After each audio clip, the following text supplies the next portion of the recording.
afternoon. Before we begin, I'm going to make this statement, let it stand on its own. I'm not going to take any questions, but I'll be taking questions tomorrow and the next day. But I don't want anything to get in the way of the statement. To be very blunt about it. Not that you wouldn't just focus on the statement.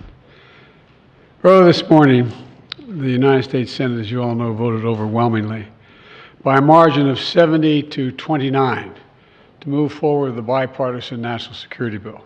Now it moves to the House. And I urge Speaker Johnson to bring it to the floor immediately. Immediately. There's no question that if the Senate bill was put on the floor in the House of Representatives, it would pass. It would pass. And the Speaker knows that. So I call on the Speaker to let the full House speak its mind and not allow a minority of most extreme voices in the House to block this bill even from being voted on. Even from being voted on. This is a critical act for the House to move. It needs to move. The bill provides urgent funding for Ukraine so it can keep defending itself against Putin's vicious onslaught. We've all seen the terrible stories in recent weeks. Ukrainian soldiers out of artillery shells, Ukrainian units rationing rounds of ammunition to defend themselves, Ukrainian families worried that the next Russian strike will permanently plunge them into darkness or worse. This bipartisan bill sends a clear message to Ukrainians and to our partners and to our allies around the world. America can be trusted. America can be relied upon. And America stands up for freedom. We stand strong for our allies. We never bow down to anyone, and certainly not to Vladimir Putin. So let's get on with this. Remember, the United States pulled together a coalition of nearly 50 nations to support Ukraine.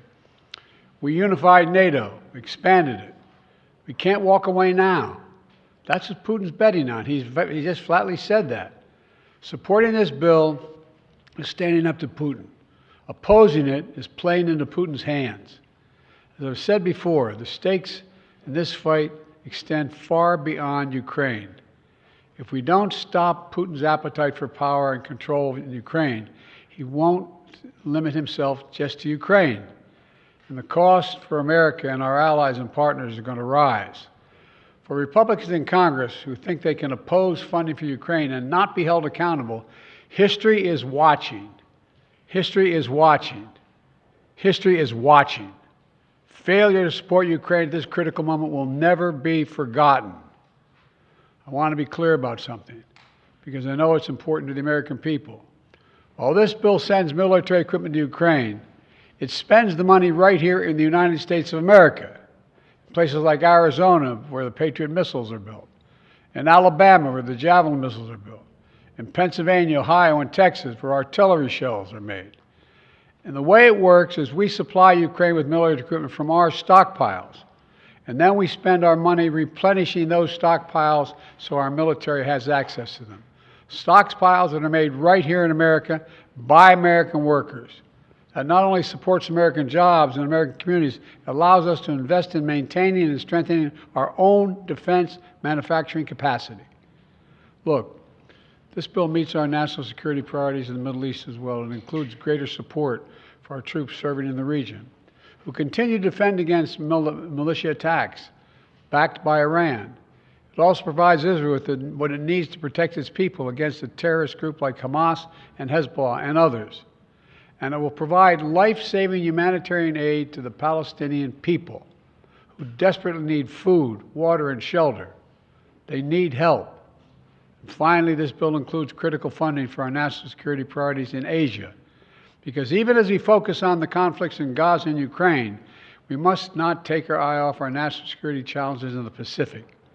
It's the responsibility of a great nation, and we are a great nation that the rest of the world looks to. And I mean that, the rest of the world looks to us. The stakes are already high for American security before this bill was passed in the Senate last night. But in recent days, those stakes have risen. And that's because the former president has set a dangerous and shockingly, frankly, un-American signal to the world.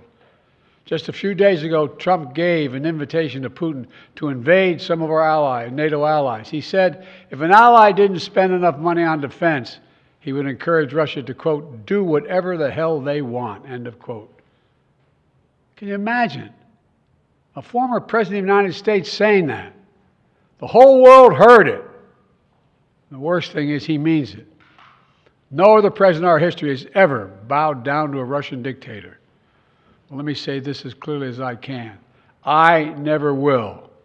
For God's sake, it's dumb, it's shameful, it's dangerous, it's un-American. When America gives us word, it means something.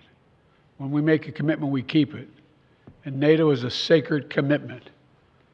Donald Trump looks at this as if it's a burden. When he looks at NATO, he doesn't see the alliance that protects America and the world. He sees a protection racket. He doesn't understand that NATO is built on fundamental principles of freedom, security, and national sovereignty. Because for Trump, principles never matter. Everything is transactional.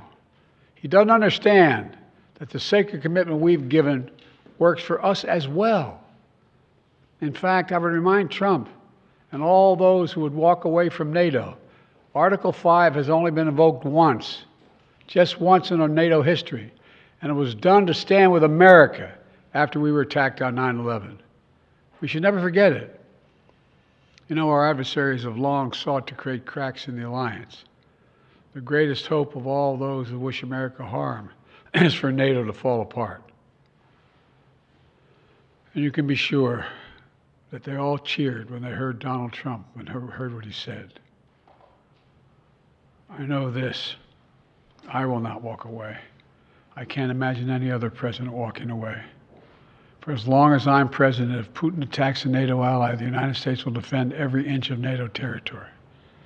Let me close with this. You've heard me say this before. Our nation stands at an inflection point in history, where the decisions we make now are going to determine the course of our future for decades to come. This is one of those moments. And I say to the House members, House Republicans, you got to decide. Are you going to stand up for freedom? Or are you going to side with terror and tyranny? You're going to stand with Ukraine, you're going to stand with Putin. Will we stand with America or with Trump? Republicans and Democrats in the Senate came together to send a message of unity to the world.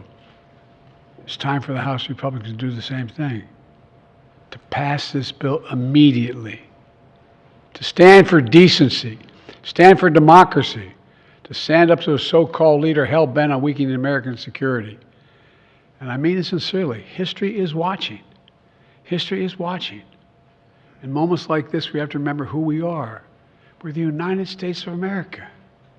The world is looking to us. There's nothing beyond our capacity when we act together. In this case, acting together includes acting with our NATO allies. God bless you all. May God protect our speakers, and I promise I'll come back and answer questions later. Thank you. When Trump said that, sir, what did Putin hear? What's plan B if the speaker doesn't act? Sir, the hostages. I'll conquer the ceasefire, Mr. President. Did Putin offer a ceasefire?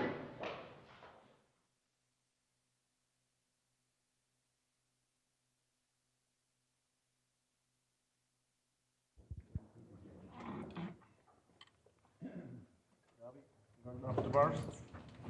Give it like 30. Mark, game on.